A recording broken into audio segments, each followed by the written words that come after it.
Welcome to A Space to Speak Your Mind, a radio programme and podcast about mental health and wellbeing, made by people with lived experiences in association with Cornwall Mind. We do cover subjects that some listeners may find distressing. For more information and help and support, please visit cornwallmind.org. A space to speak your mind with Cornwall Mind. Welcome to the September show. I'm Vic. And I'm Victoria. We've got a great show lined up. Richard talks to Lucy from Cornwall Mind about September events. I'll be speaking with Neil Thomas, an artist, about his mental health challenges and how art has supported his wellbeing. Victoria talks to Lynn from Growing Links about a local sustainable food system that also supports mental health. And we'll be chatting about how September is a transition month for many. A space to speak your mind with Cornwall Mind. So September can often be a transition month for a lot of people, returning to school, university, college, sometimes starting a new job, lots of new horizons. We're kind of discussing how we feel about that. It's an interesting one, isn't it, Victoria? I think because September is such an academic start, and because we've all been in mainstream education, well, the majority of us. Yeah. I just can't help but feel that September almost is like the beginning of a new year rather than January in a way. Absolutely. I definitely feel that. And I think because the summer month feels a bit like more of a playful time, it's almost like we've got that out of our system, even though maybe not this summer. Yeah, wasn't the best. Wasn't the best. And then it's like, okay, yeah, I feel fresh. I'm ready to work again or go back to school again or take on a new challenge. Yeah, I think it's a good start. Yeah, I think it can provoke anxiety as well as excitement. I certainly feel like that coming out of the summer months, going into some new things. It's kind of how you deal with that, really. Like, I want to kind of go with the excitement and not be stuck in the anxiety. Definitely. I remember leaving primary school and going to secondary school, and actually my parents were moving from the Cotswolds to Somerset at that point. So that was all new as well. And I do remember feeling just anxious because of the fear of the unknown, really, not knowing what to expect, being aware that you're suddenly at the top of primary school and then you're at the bottom of secondary school. Yeah. And how that dynamic feels. And just getting used to a completely new space and new people and new things to learn. I remember being given my first piece of, I think it was chemistry homework, and I just freaked out because it was so different to the science lessons that we had at primary school, and I just didn't know how to do it. And then I didn't feel familiar enough to ask anyone for help. So I remember I really remember that anxiety is still very clear to me, like sitting at my desk in my bedroom at the age of 11 thinking, I don't know what to do. I think it's quite normal though, isn't it? Like, you know, us as humans, we're going to have anxiety about change. I think for me, whilst I do experience that, I also really love change. Like, I really like that kind of, new people, new environment, new things. I don't know whether that's part of being neurodiverse, but it is something I really enjoy. And I can sort of go hunting for new pastures, I suppose, in some ways, rather than maybe sticking with other ones. I really feel that September is that sort of fresh slate, even though maybe it's seen as January with the new year. It's because of that academic life that we've had through the whole of our schooling, college, university.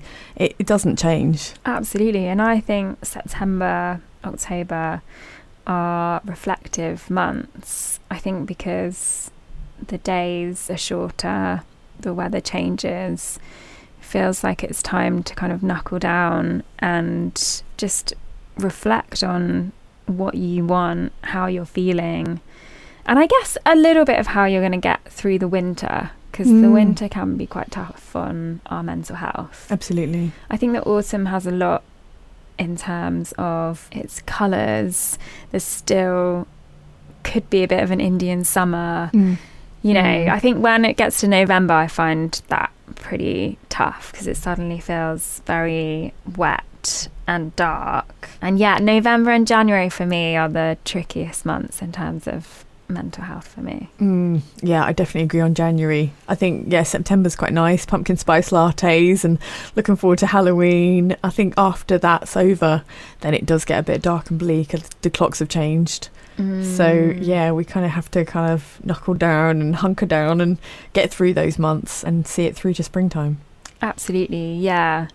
Yeah, there's a lot less distraction in those winter times, and you do feel quite trapped at home. And obviously being out in nature is great for our mental health, but for some reason it just feels really tough to get out in the dark or the wind and the rain. Very, Yeah. I love to run, but I don't run when it's like the middle of January and it's blowing a gale outside. I'm a fair weather person when it comes to things like that. A fair weather runner. I don't think there's anything wrong with that at all. So just going back to that September fresh start, whether you've had a break from school or you've had a break from work, is there any way to reduce any anxiety about going back to those routines? And I was reading an article that talks a lot about just re-establish your routine early. So have a think about that routine that school offers or work offers, and that's going to really help you reorganize your mind to get in that space. Definitely, like going to bed at a regular time. I think that's something I need to look at that really is useful. If you can get that routine established before you go back, that would be great. Nice, yeah, that's a great idea. A lot of thinking about how do you practice self-care. It's exactly like you said, the sleep hygiene, healthy eating, drinking, regular exercise, all of that stuff is going to kind of help get rid of that anxiety about restarting whatever it is you need to do. Finding time to connect with your friends and your family. Maybe summer's been a time of lots of social engagements and we might feel a bit burnt out about that, but we don't want to go completely the other way. Yeah. So make sure you're finding time to spend time with people that you love and care about. And yeah, just really think about having some time in the lead up about how to get yourself organised. Maybe you want to do a bit of a declutter. And get a new bag and some new stationery.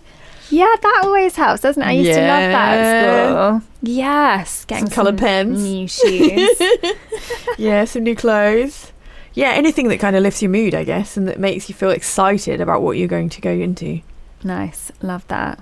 A space to speak your mind with Cornwall Mind. Hi, it's Richard and I'm with Lucy from Cornwall Mind to find out what's happening in September. Hi Lucy, thank you for coming back on the show. Hi Richard, thank you for having me today. Lots of exciting things coming up in September, which I'm looking forward to sharing with you. So the first one is called 6 Bays in 1 Day. This sounds exciting. What's all this about? Well, we're delighted to be bringing back this fantastic fundraiser for Cornwall Mind. Some of you may remember the event had its lockdown origins with the Nuki Blue Tits in 2020 and again in 2021 with Swimming Women. So we're thrilled to bring it back because we know there's a huge appetite for dipping in the beautiful coastline that we have around Cornwall. It's a great opportunity to rally your friends, plan an adventure, and it does what it says on the tin. You're invited to come along and to choose 6 bays in 1 day. So you dip each bay, you can walk between, cycle between, drive between, plan your route. Our Facebook event page will start generating loads of ideas, loads of tips, loads of guidance, loads of safety things to bear in mind as well. So is it happening on one specific day or can people choose? And obviously we're talking about the different bays. So is it a case of you just get the people together and you choose where you want to go? Or is there organised events that people can come to on a specific day? So 6 bays in 1 day. It's a virtual fundraising event and it's an unsupervised event activity. So we have got some quite clear advice, health and safety advice for all participants, which is detailed in our terms and conditions and on the Eventbrite sign up page. The dates that we're asking people to take part in this is between the 20th and the 30th of September. So there's a nice big window of time. I mean, a weather window as well. Obviously, please bear in mind the conditions when you're planning your route and tailor it accordingly and change if need to. If you do take on your 6 bays challenge outside of these dates, absolutely, that's fine. Safety first. But it just gives us an energy and a motivation to kind of get in the sea when it's at its warmest, which obviously is at the end of September. Yeah, and obviously we know Cold water swimming is great for your mental health, so getting people together, having a little bit of a time together to enjoy, as you say, as we've got those warmer temperatures. And talking of warmer temperatures, the Sahara Trek is another thing we're going to be doing very soon. Tell me about this. Well, we thought we'd give ourselves a challenge of a lifetime. And in February 2025, we're going to work with Global Adventure Challenge on promoting the Sahara Trek Challenge, which is a 4-day trek, which is going to be tough. It's going to be hot over the sand dunes of the Sahara. It's about 50k in total that's going to be walked, which is an ever-changing landscape. The best thing to do is to check our website, cornwallmind.org, or any of our social media pages where we'll have more information on this. Drop us an email and we'll give you all the information. It sounds great. And one of those once-in-a-lifetime opportunities to put your best foot forward and to really give yourself something in the process of helping others as well. And we all know, obviously, challenges are great for us, but being with friends, being in new landscape, trekking and talking is a great thing for us to promote. And we're really excited to be offering this in our events calendar next year. And this sounds exciting as well. There's a clothes show that's happening at Duchy Nursery. So tell me about the clothes show. So we're really lucky to have been chosen as the beneficiary charity for Duchy Nursery's clothes show event on the 27th of September. It's the most gorgeous setting, such a beautiful venue, and it's a really wonderful honour for us to be invited as a beneficiary charity. So the tickets are on sale now through Duchy Nursery website. £5 of the ticket price is going to come direct to us, which is wonderful. We're so grateful. And I do hear they've got a pretty spectacular raffle with some quite wonderful prizes. And again, all the funds from that are going to come to us. So it's going to be a lovely, lovely evening. And yeah, please share the word. It's great to come along and have fun together, as well as obviously helping to support mental health here in Cornwall. And talking about supporting mental health, World Mental Health Day is happening in October. Now, we had our skydive back in August 2022. If people remember this, they can listen back to the podcast where I actually skydived out of a plane at 10,000 feet. It was during Local Mind Week, so you can hear the podcast back from August 2022. But we're doing it again. We're doing another skydive for World Mental Health Day this October. Yes, we are. We're going to go a day later than World Mental Health Day because there's a big event locally for us here in Cornwall. So we've put our flag in the ground for Friday, the 11th of October, in recognition of World Mental Health Day. I think we've got 6 participants signed up to skydive. It really is one of those bucket list challenges. If you want to join our Cornwall Mind team, then please drop us a note or get in touch with us in the usual way. Alternatively, we'll probably promote another one in Mental Health Awareness Week next May. So again, there's opportunities to kind of take part in this. As you know firsthand, Richard, it's one of those things that you'll never forget or regret, hopefully. Oh, it was fantastic when I did it. Where's it taking place? So this will be at Honiton at Skybuzz Airfield there. Obviously, participants have got the choice to skydive locally in Perranporth if that's preferred. Just have a conversation with us. We're here to do whatever we can to support you. These opportunities are available for us to share what we're doing, to share our message, to share the mental health conversations that we want to start around the county, and to enable people to kind of step forward and take part in these great challenges that raise funds, which we hugely rely on as well. That's great. So much to look forward to over the next few weeks. And we'll be finding out more if we look on the website. Lots of pictures, lots of information on there as these events take place, so you can find out more. For now, Lucy from Cornwall Mind, thank you so much for being here. Thank you so much, Richard. A space to speak your mind. I'm really excited to have Neil Thomas here in the studio, who was in with us a few weeks ago.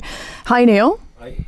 So you came back because you've had your exhibition. Yes. Where was your exhibition? Down in Penzance in Camelot Court. So yeah, how are you feeling? Because we were talking about like the whole thing about putting your art out there, whatever your art is, whether you're a painter or a poet, an actor, singer. Yes. How was that experience, putting your art out there into the world? It took it, actually, to be honest, it's quite hard work. Drained me quite a lot, Sure. But it was like an enjoyable situation, putting myself out there. Was it like feet in the flames? Yeah, well, don't know. But, my art in there, being creative, like, it's just, I do it really for therapy, for therapeutic reasons. Absolutely. I think many of us do, yeah? Yes. Yeah, Yes. so what does your art give you in terms of therapy? Well, I didn't really think of not doing it, because Right. even at home, and I don't go to my studio, because, as you know, I've got a studio at the Crowdgy. Yeah. I'm doing, like I showed you before, the little drawings I'll be doing. These are great. Are these brand new? They're new, yeah. They've only done over the last couple of weeks. Incredible. And it's like, I just can't stop. I just can't stop wanting to just can't stop wanting to do art, you know. That's brilliant. You've got the creative flow. You know, wherever I am, you know, I carry stuff around with me. So I might go somewhere and think, oh, I'll just get my sketchbook out and have a little sketch. Yeah. I can't stop doing art. I love it. Oh, that's brilliant. What inspires you? Well, there's a lot of things that inspires me, you know, and my imagination and other artists, just being part of something like the art movement. Yeah. Do you find you get on well with other artists? I think so, yeah. I mean, one of my artist friends called Jonathan Hayter. Sure, yeah. We met a few years ago now, and he was doing a life drawing class in the Crowdie, and I saw him, met him, and I thought nothing of it. And a couple of weeks later, I went back to where it was and walked in there, and we've been friends ever since. Right. I like to mention my friend Andrew Barron as well. Yes, en plein air artiste. Yes, yep. yes. Very well known around here. Yes, and he's given me a lot of support as well. Great. And these people are really good friends. And, you know, I like to mention John Hewitt, my support worker. Yep. He's been absolutely fantastic. Really good, like, really supportive guy. We're like really good friends as well. And Richard Monk, he's helped me a lot as well. And there's loads of other people who've helped me, but I can't go through them all now because there's so many, you know. But so I had to just pick out some who are really in my life, you know. Absolutely. You know, so no, I think that's beautiful. Yeah. Because I know when you came in before, you were kind of thinking, oh no, I didn't shout out to the people who've really helped me and been like mentors on this path so far to get to this stage. Yeah, I know. So big thank you to those guys from you. Yeah. This journey's just been absolutely fantastic, to be honest. It's just, I could talk a bit about mental health. With the medication I'm on, I'm stable, you know? Yeah. How long do you feel that you've been stable now? Well, I've been living out in the community now for the longest, really, coming up 12 years. And I haven't had a drink of alcohol for that time. Amazing. Because I know where drink takes me. Yeah. I know if I picked up a drink, all this stuff, what I built up in my life, my art, the friends, everything, it would just go down. I'll be on the streets begging because, you know, or in hospital or in institutions because I wouldn't be able to cope. And that's why I choose not to drink. It's a downward spiral, Downward spiral, yeah. Well, it's good that you know that and you know where you're at. My medication keeps me stable and my going to group therapy keeps my spiritual well-being in a good place. That's good. You know? What does group therapy give to you? Like, is it that sense of community? Well, yeah, I mean, it's a good way of building relationships with other people. Yeah. And building relationships and having friends. Yeah. Friends who care about me as well, you know? Yeah. Because, well, when I was in the pubs, you know, you'd get the landlords and stuff, the publicans, they would say to you, can you go away and don't come back? But where I go, can you keep coming back? They want to see your face. Yeah. And also, when I was in pubs don't grow trees, so I can like look out at nature and trees and stuff, but I couldn't find that in pubs because pubs don't grow trees. You know. Spiritual, yeah. So you are spiritual rather than religious. We were talking about faith. Yes. Because I know I had our Atlantic Roots in a couple of weeks ago, and they have a strong faith, you know, religious faith. And I find it really interesting hearing about people's faith and, you know, whether it's religion or spirituality or, you know, whatever. Would you consider yourself spiritual then? Yes, I would. It's not a Christian God that I'm a higher power. It's like a God of my understanding who I choose to call God. Right. You know, who I connect with most days, every day. Yeah. I have to do that. How do you connect with God then? I just meditate and do meditation and just center myself in the mornings, give myself like 15, 20 minutes just to communicate with my higher power. Amazing. And I do that before I go to bed. Yep. You know, and you find this really helps with your life? Definitely, yes. Brilliant. A space to speak your mind with Cornwall Mind. So where were things looking at your kind of darkest times? I mean, if we go back, you said you are quite happy to share a little bit about this. What was life like? I was in quite a bad way. Part of my life was in a real bad way, when I was in institutions and stuff, you know. Yeah. Yeah. Was it depression, anxiety? Yeah, depression, anxiety, yeah. Yeah. Paranoia and stuff. Right. You know, the medication I'm on now is really keeping me stable. Right. You know, but I know that if I stop taking my medication, I'll be straight back into one of those places again. So I just keep taking my medication. I don't even question it. In the mornings, at night, religiously, I just take that medication. Yeah. You know? Yeah. Did it take a long while to find the right medication and the right It level? did actually, yeah. I went on I got put on a hell of a lot of different types of medication. I've been on injections and like depot injections and stuff like that. Right. What you see now, where I am now, than what I was, because when I was on that meds, I was like a zombie. I was walking, I was just not there. Right. I couldn't communicate. I was just walking around like drooling, like I just wasn't. It was like You weren't even really, here, kind of thing. Really dark place I was in, really dark, especially with depression. The depression was so dark. It was like it's like I didn't want to be alive. I wanted to, at that time I wanted to take my life. I didn't want to live because of the way I felt, Yeah. But I've come through it. Come through it, and I'm a survivor.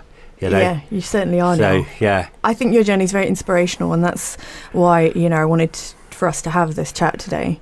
I've heard recently about some people who have taken their lives as they obviously wanted to leave us, and that's very upsetting. Yes. And I just think we need to talk more about mental health, particularly for men. Really, how do you feel that men's mental health is? How is it sort of a stigma? Well, I just understand that for men who've got mental health, it's really, really difficult to change your life around, like myself.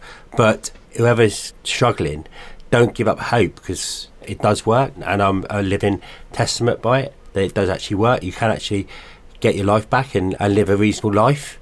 I know you wanted to touch a bit on mental health, but it's quite hard to talk about as well. It really is. I'm finding it's quite a difficult subject to even use the terminology around, I think there's still a certain label, people to get labelled, and there's a certain stigma around mental health where people think, that guy, he's got mental health, and a lot of people ain't open-minded to the fact that actually that person's got an illness. Yeah. And he's actually a human being, or that woman or that man's a human being, and they have got a chance. I think in today's society, most of us are struggling in some capacity, aren't we?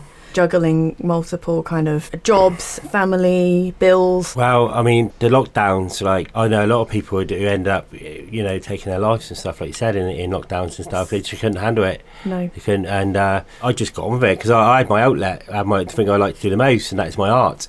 Is that what got you through lockdown? Well, yeah, because I got a studio, and what I used to do was, I know the police used to say you're only allowed out for an hour a day, was absolutely ridiculous, because it would take almost an hour to get to my studio. Well, no, not that long, but I have to admit, I did push it. I didn't stick to the 1 hour thing. I did actually go up my studio for 3 or 4 hours. I hope I don't walk out here and get arrested. No, I don't think so. So you managed to find in that time, actually, in that time, for some reason, I was getting up really early, what's unusual for me. Yeah. And going up to my studio at about 11 and working through to like 6 of 11, so to about 3 in the afternoon, 4. Mm-hmm. And I'd produced some really lovely artwork in that time. I really got into it. I'd done some really nice, big, bold paintings. I must have done about, in that lockdown, at least maybe 10 or 15 paintings. Brilliant. Yeah. So it was one of the best periods for your art and creativity. It was. Awesome. I love it. A space to speak your mind with Cornwall Mind. I'm in the studio with Neil Thomas, artist from Crowdie, and he's been very open and honest about his mental health journey. And one of the things we were talking about before was anxiety.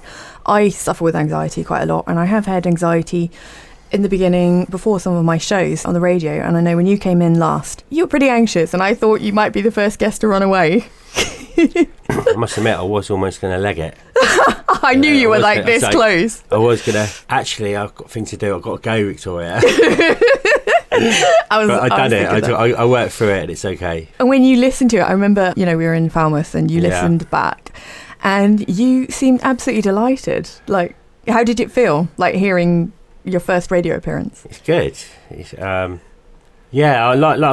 also got a book. I'm trying to get a book together. I know. How are you feeling about this? Are you feeling anxious about your new projects, or are you feeling really excited? Really excited to bring a book out. It's going to be like an A4 big hardback with loads of my glossy photos of my work and a really in-depth write-up about my life and my past and my journey and where I am today. It's going to be a lovely book. Oh, that sounds incredible. Have you got the plan for it? Have you got the outline for it? Not yet. We're working on it, but what I'm going to do is with the copies, with certain copies, is send them to galleries around the country. Yeah. And see if I get someone look at it and think, oh yes, well, I want to give this man an exhibition. Hopefully. You never know. That's a you good just plan. got to keep trying other different ways to get yourself out there. like doing this radio show, for instance. Exactly. And I know you were super keen to come back, and I thought this is funny for someone who wanted to run away. And you were actually approaching me saying, can I come back on? Because I want to share about the exhibition. Yeah, the exhibition went very well. Did you feel really, really nervous it being your own exhibition, or did you... Do you know, I wasn't nervous, so I'm on the air doing this radio interview now. I love it. And you sound really excited about your future projects, the book, and have you got more exhibitions in the pipeline? Like I said earlier, I'm not just going to stand still now and not keep going forward. I'm going to look at other ways of getting myself out there. Yeah, definitely. That's cool. A space to speak your mind with Cornwall Mind. I'd just like to say, because we ain't got long left now and stuff, the way I am now in my mental health and with my art and everything what I do, I'm in the best place I've ever been in my life. Fabulous. I've been on such a journey, up and down, up and down, up and down. I'm getting to a place where I actually can sit back and feel comfortable in my own skin. It's brilliant. It's so lovely to hear that, Because I never did, growing up, I was chasing something, but it just wasn't natural. It wasn't like a way to live where it's just joyful, just taking in nature and wanting to make connections with people. And my life was in such a state, it was just a night, it was just crazy, a crazy way to live. And like I said earlier, it can be done. People can actually change their lives around, and even if they're in the most darkest place like I was in, and you can come out of it like I did and live a life in the community. And it's just that the other day, things happen, let's say I've got to do something like go to the pictures with a friend or go for a meal. I get happiness out of that sort of stuff, like I was when I was a child. That magical effect when you're something's going on and you're a child and you're all happy. I do that now. These days, I still do that with certain things in my life. Yeah, the simple things. It's absolutely amazing. So like I say, I'd like to say, because I know I'm coming to the end of this now, but I'm really so happy, Victoria, that you've asked me to come back on the radio again today. And I just want to say that today I'm less selfless than selfish. I'd rather put myself out and help other people. Yep. Because I was never like that. I was a manipulated person, and I'm not going to go into it all on this radio show, but I will be putting quite a lot more about my life and stuff in my book. Absolutely. So I'll say thank you. Thanks a lot. Cheers. It's been great to have you on, because you've been so open and honest, and I really appreciate that honesty, and I'm hoping that people will hear your story and be inspired, and maybe they will create art, or maybe they'll do something else that they love. Yeah. But thank you. Thank you. Thanks, Victoria. A space to speak your mind with Cornwall Mind. I'm delighted to have in the studio today Lynn Dyer from Growing Links. Hi. Hiya. Yeah, you've come all the way from Penzance, right? I have, yeah. So tell us about Growing Links. Well, Growing Links is 10 years old now, and I set it up off the back of reading a report from Objective One Funding, which was about 25% of the children in West Cornwall were living in food poverty, and I think it was 1 in 3 children went to school without having any breakfast. Oh my gosh. And I found it really shocking, and I'm a nutritionist. Okay. And You're a qualified nutritionist? Yeah. Wow. And so I used to work with children, paediatric, and I just thought, how can we connect children back with food, and how can schools help that? So I went, first of all, the first sort of couple of years of Growing Links was me going into schools and building edible gardens with children, and going through that seasonal cycle of growing food and cooking it. And then I was offered a community garden that was closing down. So I took it over in 2015 and stopped working with children. I had a child of my own. I thought, it's like working with children and going home to children was a bit too much. Yeah, it's quite a lot. I thought, I want to work with adults, and actually we'll grow healthy food and eat healthy food. And it sort of started from that point onwards, was working with people who were in recovery. So recovery from drugs and alcohol, but also poor mental health, poor physical health, domestic abuse. Gosh. Just people who were in recovery from big events that had happened, and now they were on a healing pathway. Yeah. And so we grew lots of veg and fruit together and flowers, and cooked it and had shared lunches. And just that very, very simple thing, that very human thing of being connected together, it really worked. And it's been very, very successful. And lots of other projects have grown out of the community garden. Amazing. Just to go back to that with the recovery people, like, how did they come to you? How did that happen? Do you know what? Thinking about it now, I've got no idea. People used to refer into the community garden. So people from all over the place would ring. So like the rehab place would ring and say, somebody's really interested in gardens. They've just done 6 months or 9 months of rehab. Yeah. Can they come to you? Yeah. And it's like, yeah, send them along. Doctors would call and say, or social prescribers would call and say, I've got somebody who's got depression, but they love to be outside. Can they come to you? Yeah, of course. Send them along. So it sort of happened like that, and it organically grew, and we sort of got a name for ourselves, I suppose, with other agencies, with the mental health teams, mental health nurses, social prescribers, GPs, and also other charities. So people would say, like Age UK, for instance, people will come and say, I'm really lonely. It's a great big epidemic of loneliness, isn't there, of not being connected. And so you say, yep, send people along. And it doesn't matter what their ability is in the garden. You don't have to be like super fit to be a gardener. You can actually sit at the table and hot on some plants. There's always a job that you can do. And, the benefits of you just being in that garden and that peacefulness of the garden. Oh, gosh, we all feel it, don't we? Absolutely. People come in, even people who refer people come down to the garden. They've only ever been on the phone before, and they come in, they go, this is nice, isn't it? Nice and peaceful. Yeah. So how many people have you helped with the recovery? Do you have any statistics on that? I don't know, actually. Some people have been with us for 10 years. Oh, wow. So they just stay with us. And even when people get back into work or back into their busy lives, they'll still come and do a voluntary day or a half a day, or, come back and visit. I don't know. Hundreds of people have been through the garden. I haven't actually kept a record. That's what I've been really bad at, is the sort of data collection of things. I'm just now that I've got a team, we're starting to collect data. But in the early days, it was just me, and it was just a very human. Yeah, I didn't do paperwork. I avoided it like the plague. Oh, yeah. Yeah. It's not that easy to do all the admin side, So I just sort of did the people side at the garden and the horticultural side. So you said that you've grown now to 6 members of the team? We've got 13 members of staff. 13? And you've got 120 volunteers or something? 120 weekly volunteers. So what does everyone do? What's your team? So we've got another project. So a project that came out of the garden, and working with somebody who was in recovery and doing the STEPS programme, which is with AA. So they go through different steps. I think step 4 is about putting something of yourself back into the community. Okay. And this person came to me, and he had actually been street homeless for about 30 years and said he wanted to put something back. And actually there was sort of soup kitchen run by the church at the train station. And would I come with him and support him to be able to volunteer for these people, because he was quite anxious. And I went along, and then 6 weeks later, the church said to us, we've been doing this for 6 years now, and then gave me the baton. And then that became the Street Food Project, which has now been running for 9 years this year in December. 7 days a week, where we feed homeless and rough sleepers and people who are sofa surfing or vulnerably housed every night. A space to speak your mind with Cornwall Mind.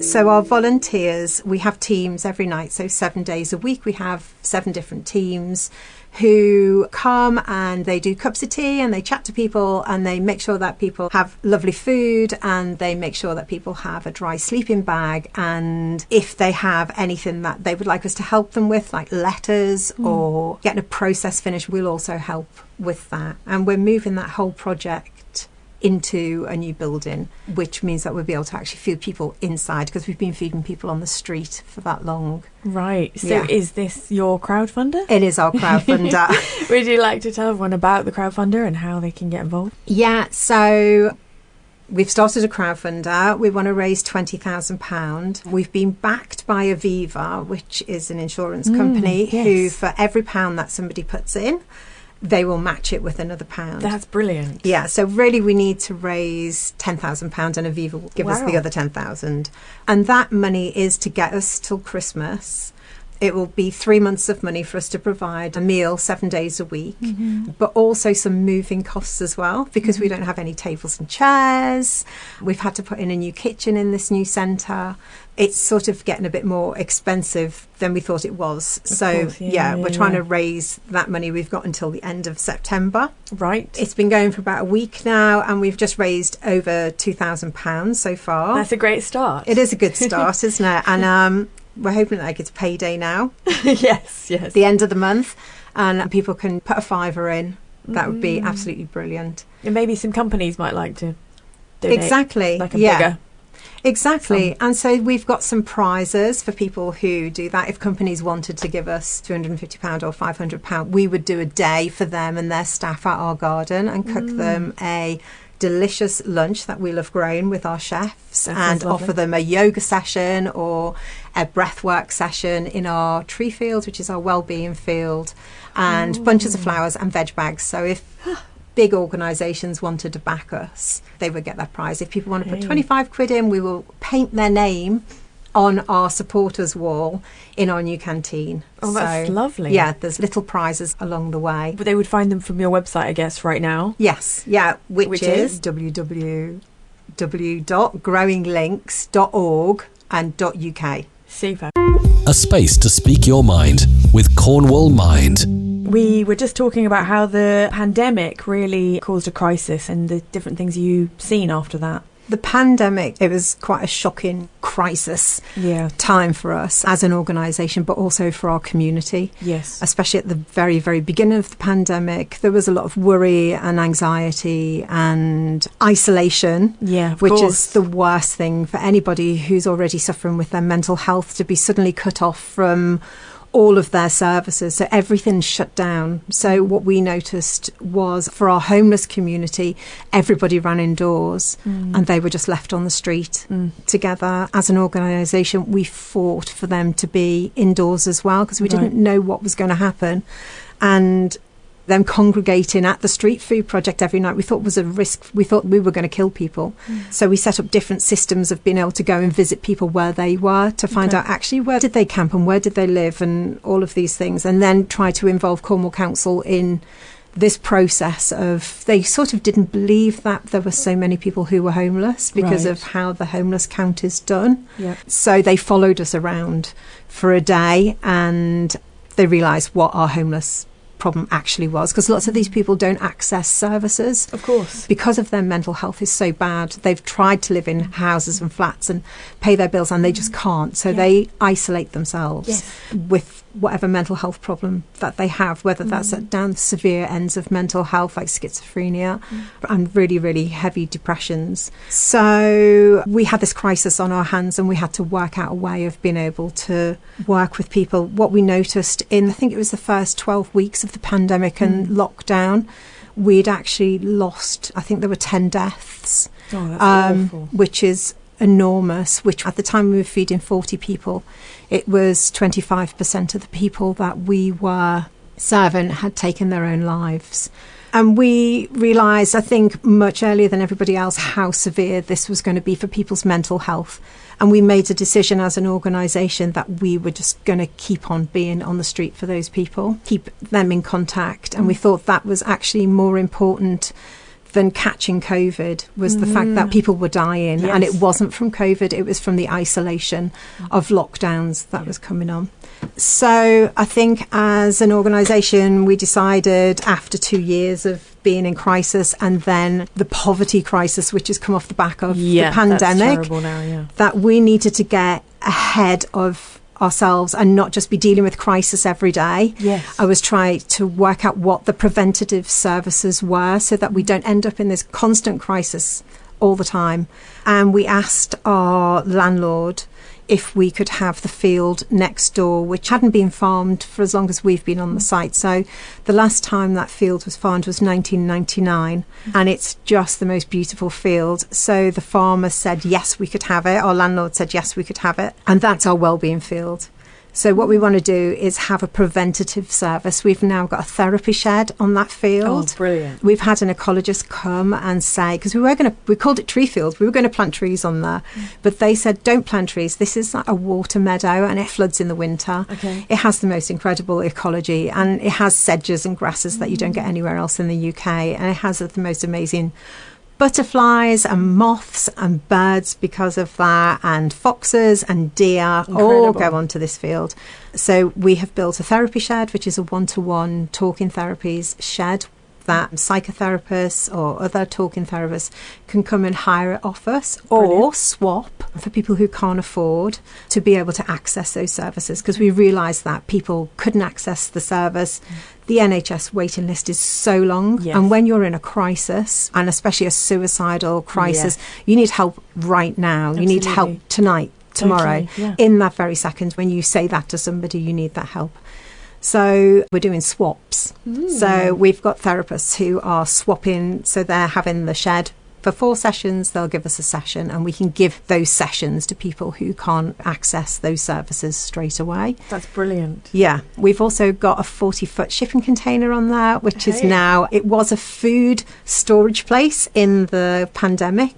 So we stored our excess food in there when we were feeding 1,000 people a week with bags of food, but we're not doing that anymore. And now I've had somebody come in and convert it, and now it's our yoga studio. Oh, so brilliant. Yeah, it's great. It's got like big glass doors on the end and windows, and it's all wood lined, and it's really lovely, and we can fit classes of 8 people in there. So also, again, people who can't afford to access these sort of exercise stretching classes, just being together can come to our tree field and access those classes. That's fantastic. Yeah. And that's all new within the last couple It's of years. all new within the last 6 months. 6 months? Yeah, we've Wow. had the field for 2 years, but Yep. we've cleaned the field up from all the sort of agricultural waste. It was also a dumping ground, so people would dump their toilets and mattresses and old sheds and stuff. So it took us 2 years to sort of clean it up and just observe the field of where does it get wet, where does this grow, where does the sun go, and then we placed our buildings in really lovely little places on there. So that's happening now. Sounds great. A space to speak your mind with Cornwall Mind. We're talking about your background before and how that kind of led you into this. So if you'd like to kind of share a bit about that. My long journey to getting where I am at the moment. Yeah. I think what's made me resilient and what's made Growing Links work, because it's stressful, is really my background. And at 16 I was homeless, and I was homeless in London, and I became a squatter. Okay. And I became a squatter with the most amazing people ever. And people think of squats of like, oh, dirty and horrible. We had parquet flooring and fireplaces, and we lived in Stoke Newington. Nice. And I lived with lots of musicians and artists, and it was very creative and a very creative bunch of people. And that led me into catering at festivals. And I had a festival catering business for almost 20 years, setting up kitchens, working with a diverse bunch of people, having to make it work because you've just got a weekend to do it in. And learning about the other end of catering, you've got to be able to understand about gas and electric and balancing your ovens with your food mixers. Otherwise it's going to blow the stage or something. And I think that sort of resilience and resourcefulness has led to a really good thing, especially with the street food projects. So we also have a very diverse bunch of volunteers who are brilliant, who bring all their skills. So it's about finding what people's skills are. So people come and say, oh, you know, I haven't worked for 30 years, I don't have any skills. It's like, you do. Yeah. You have got skills. Or I have people who are in recovery who come and say, I was in a sort of drug world for 20 years, I don't have any skills. It's like, yeah, you can add up, and you're also resourceful, and to make that life work for you, however that was, there are we can pick skills out of that you're good at.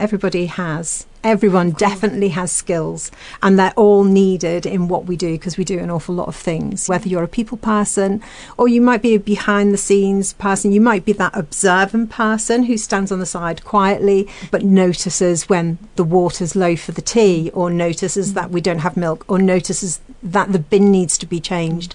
Or you might be that person who sits down and talks to everybody, but that's such an important job, because actually you're finding out what people's problems are that we can maybe perhaps help with. So there are definitely skills for all types of people within our organisation, and I think my background of festivals and being a bit of a new age traveller and living in a van fed into that. That's great. I love you brought everything from your background into speaking to people who may well have been homeless and the different things they've experienced. They obviously feel comfortable talking to you because of your background. Yeah. So, I think it's a bit of a leveller, because I understand about homelessness as well. And then I lived in a van. I say I was homeless. I was sort of quite I was lucky because it was legal to squat then. There were plenty of properties that you could go and stay in. We weren't staying in people's rich flats in Chelsea. No. We were staying in council-owned places that we looked after. But we were homeless, and you do understand the vulnerability. You become very vulnerable when you don't have a home, especially as a woman. I noticed that on the street, that women are incredibly vulnerable. They're a commodity to other predators. Yes. So I do understand those things. I understand the finer things of being homeless because of my background. Completely. And people obviously pick up on that you relate and you have that kind of understanding. Yeah. And empathy. It's a hard life. Sometimes we might have some new volunteers and they're, he didn't say thank you. It's like, he probably hasn't had a really good night's sleep for 10 years and he's doing the best that he can, and let's just cut a bit of slack, because tomorrow he's going to come in and he'll be the politest, most wonderful person, but today he's in a bit of a grump. It's okay, we can accommodate that because we have had a good night's sleep and we have got a home to go back to, and we can get a bath if we want and keep our clothes clean. Completely. So let's just suck that up for those guys, and they'll appreciate that at some point and come back and be absolutely wonderful, like a different person. Have you seen that transformation occur actually in people? I have, but it's a sort of wavy line because nothing is predictable when you're homeless. You don't know whether you're going to get a good night's sleep. You don't know whether your tent's going to leak if you've got a tent, or people are going to wake you up in the middle of the night and move you on, or be threatening, attack you in the night, you're going to have to be on your guard all the time. And then also in the day when the people come out, you become invisible.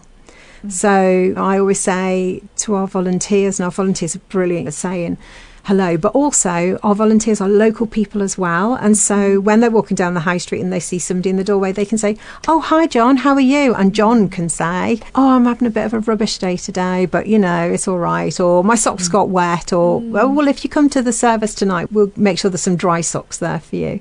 So there's that connection is going on the whole time. So it's not just at the street food project at that time, it's throughout the whole day. Our volunteers work in all kinds of areas, from NHS, council, they're lawyers and barristers and cleaners, and they rent out their houses, and we've got a whole spectrum of people, and they all have other skills where they can help as well. I've got one amazing lady, she's called Glennie McKinley, and she's a lawyer for DB Law. She is just incredible. She's like my fairy godmother. So if I phone her up and say, "Glennie, I've got somebody, his zipper's gone in his coat," the next morning there'll be a coat with a zipper. She's got like this whole network of people, and she puts shout outs. She did all the Christmas hampers last year for all the families, and she does that for like West Cornwall. She shouts out her network of people. I think they're all sort of around Helston, the Lizard, and says, "We need children's shoes," and there'll be 10 pairs of children's shoes turn up the next day. Wow. So we've got people like that who have got our backs, who have really good networks within the community, who, if John needs a new pair of trousers or he's got an interview the next day and we need something smart, it's like magic. You just say, "We need this," and it turns up. Oh, that's beautiful. We need those people. We've got great communities in Cornwall, haven't we? We really have. And your organisation isn't just Penzance, it goes up as far as health? Yeah, so we serve people. A few people who have been placed into emergency accommodation, because we also have, on the back of the pandemic crisis, the poverty crisis, we have a huge housing crisis. Yes. At the moment. Very much so around here. Yeah, very much so where we are as well. And we're noticing really our demographics, pre-pandemic, our demographic was, I would say, 90% men. I would say 90% between the age of 45 and 55. That was our main demographic. Now we see families, we see a lot more women, we see a lot more young men. There is also a suicide pandemic as well. Yes. So those young men, so many young men are taking their own lives and not feeling connected and feeling a bit forgotten and left behind, I think, and not being able to get on through absolutely no fault of their own. There isn't the housing for them to have houses. There isn't the jobs for them to be able to pay for those houses. No. Or go to the estate agent. You've got to be earning a certain amount of money before you're able to rent somewhere in the first place, which most people just can't. It's all part-time jobs. Where we are, it's very seasonal. Yeah, totally. It's all the holiday industry, really. The fishing industry is tiny now. Yeah. It's all changed. And I think a lot of young men are feeling very lost. And what do they do? What's their place in society? I think that's why we have this huge pandemic of suicides that are happening. Yeah, it's tragic, really tragic. And it's great that there's organisations like yours, and there are some set up for young men, aren't there? Yeah. Man Down, Men in Sheds, Men Sing. We also have a men's group on a Saturday that is starting back up again. And we were sitting in the office saying, what do we call it? It can't be men's group. It sounds pants, doesn't it? We're thinking of a name for it. But it's actually just men coming together, fixing stuff. They'll decide on the day what they're going to do. Our chef, Lewis, will cook them a lovely lunch at 1:00. And that will be happening every Saturday from mid-September, from 10 o'clock in the morning till 1:00. So it's just a few hours. Come and do something good for the community. Come and be together with men, because men need that men banter, don't they? They do, just like women, gather. Yeah. Men need to gather. Men definitely need to gather and have those bants, whatever they are. Whatever they're talking about.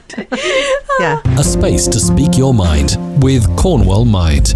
We're just talking about hunger trauma. I didn't know anything about this, but I think it's important to kind of get this out there for people to understand a bit more about that, if you could share something. So the Alliance for Dignified Food Support have just written a really great report identifying what hunger trauma is. And hunger trauma contains a lot of shame and guilt, because we've got society's expectations of you have a family and you need to feed them. Yes. And when you can't feed your family anymore because of all the other factors that are coming at everybody these days. People sometimes have 2 jobs, they still can't afford to eat. Yeah. During the pandemic, I had GPs phoning me to say that they were referring people where the mum had malnutrition. I don't know, you sort of imagine, I grew up in the 70s and there was Cambodia happened, and you had the pictures of the Cambodian children with the distended stomachs. Yes. And Ethiopia happened as well. In my mind, that's what malnutrition absolutely was. I had this picture of malnutrition. And to think that in our country, I think we're still the 5th richest country in the world. We're not in the middle of a war, and we don't have a shortage of food. In fact, we have one of the biggest food wastes. A fifth of all food bought is thrown in the bin. Why are people being malnourished where they're ill? The impact on your health of malnutrition is death. Completely. You've got mums who are working and feeding their children and then not feeding themselves, or living off packets of 30p noodles, which have no nutrition whatsoever. They're flour and water, basically. It's a paste in this day and age. And that's what food hunger trauma is. It's all wrapped up in this. Imagine that, you're going to bed hungry. Lots of us haven't experienced hunger, and you're waking up hungry. You don't know how you're going to give your children a meal when they come in from school. There's shame and there's guilt, and this leads to depression or high anxiety.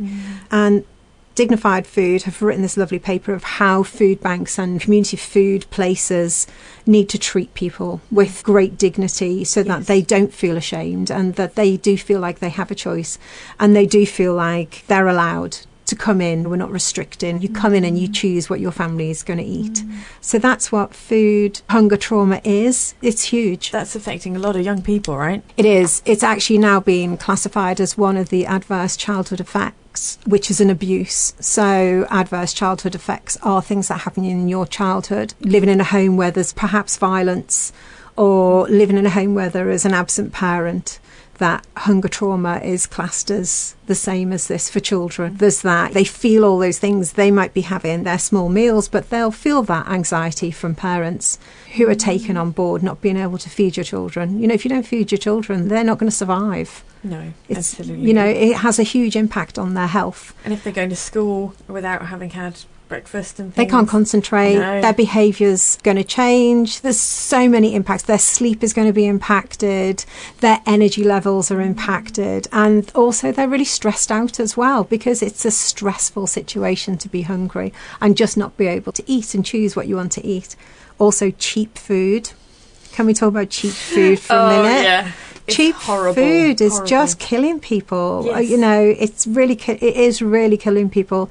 Vegetables and fruit are really expensive. Yes. We need like a voucher system for veg and fruit. London has one. I think it's called Victoria Rose, but I always get names wrong. But they have it's a really successful voucher system where you can go and purchase fruit and veg with a voucher. Yep. And so the shame of sort of going to a food bank, where food banks are run on mostly food waste, so excess from supermarkets and food industries and produce, which tends to be tinned, Yes. highly salted, lots of wrong fats, hydrogenated fats, super ultra processed food. Absolutely. That's what we tend to be given away. We run a food bank as well, and that's what I noticed was like, oh my goodness, this food is going to be making people ill. We're no longer having a crisis where people will eat this food for 2 weeks and then they're back up on their feet.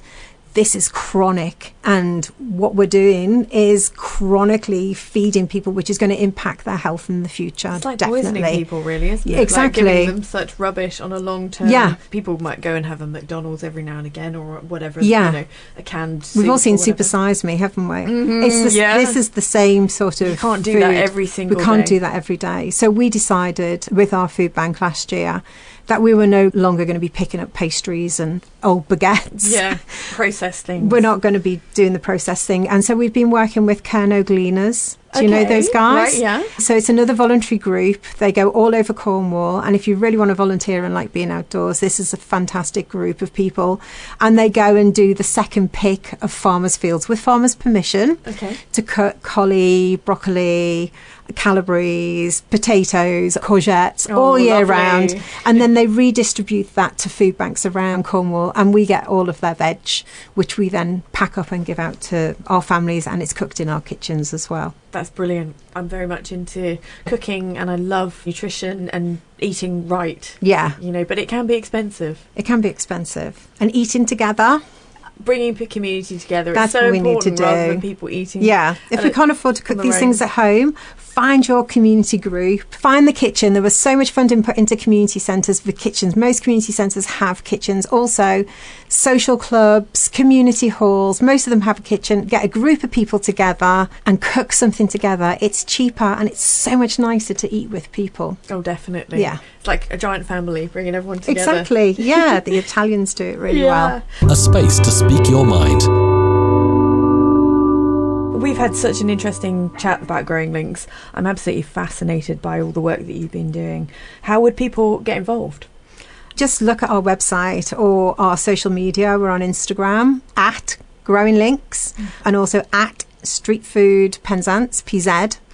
So through Instagram, we've got Facebook pages. Just look up Growing Links. And also we've got a website, and all of our contact details, phone numbers, email are all on there. Super. And the crowdfunder, that's all? The crowdfunder's on there. You can link through to the crowdfunder from there. If you want to buy a veg bag from us, it's on there. Ooh, If you how want to, far do they go, the veg bags? just West Cornwall. Okay. Our deliveries are just there at the moment. But we could put you in touch with a community veg bag which is in your area, because we work with people across Cornwall as well. So there's amazing community projects all over the place. Falmouth's great. It's Yep. got loads of community stuff going Absolutely. on with the Falmouth Food Co-op. They're a fantastic bunch of people.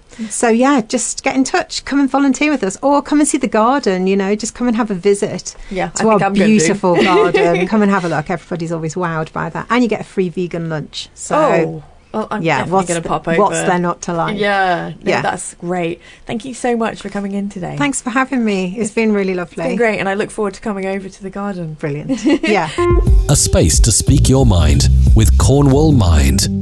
The NHS has launched a new crisis helpline. Just call 111 and press 2. This gives you another way to get urgent help if you're struggling with your mental health. If you missed anything on today's show, you can download the podcast right now on Apple Podcasts, Spotify and Amazon Podcasts. For support and more information for better mental health, visit cornwallmind.org or call the Mind Helpline during office hours on 0300 123 3393. Or phone the 24/7 NHS local urgent mental health response phone line. It's free to access by anyone, any age on 0800 038 5300. And don't forget, you can call the Samaritans anytime for free on 116 123. If you'd like to be a part of the show, you get in contact, just email us at spacetospeakyourmind@gmail.com. And also, don't forget to like us on Facebook.